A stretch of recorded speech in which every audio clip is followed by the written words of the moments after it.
And so I was born and raised in Livermore.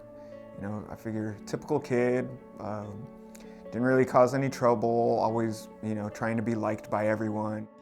I used to have a very negative outlook on the future. I've never actually seen myself like getting older than like my early 30s. Yeah, that's how negative my outlook on life used to be. So I'm actually surprised that I am still alive to this day.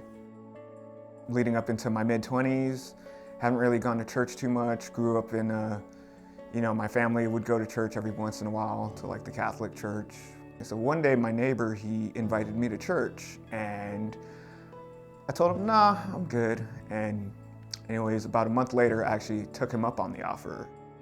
Going to church for the first time with my neighbors, I came here and I was immediately just surprised. I seen how inviting people were.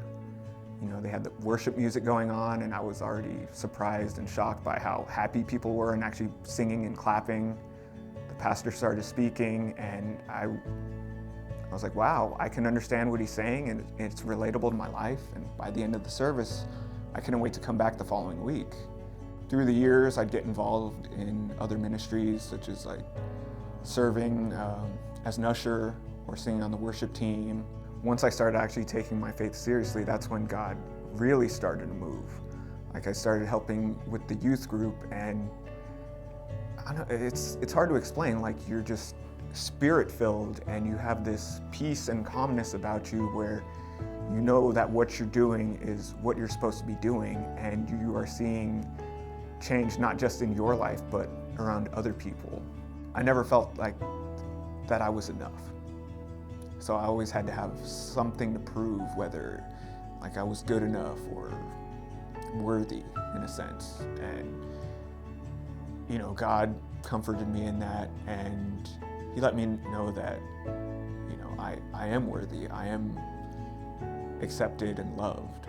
A lot of people probably don't think that way. They probably think of church as, oh, if I come here, I'm gonna be condemned by everybody because of all my baggage and my history and my past. And God loved you and me and everyone regardless of that. And that's what unconditional love is.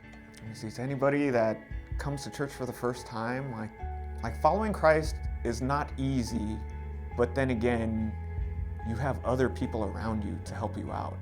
You're not in this alone. This faith is not this faith is just me and me alone, just me and God. No, it's everybody. It's a family.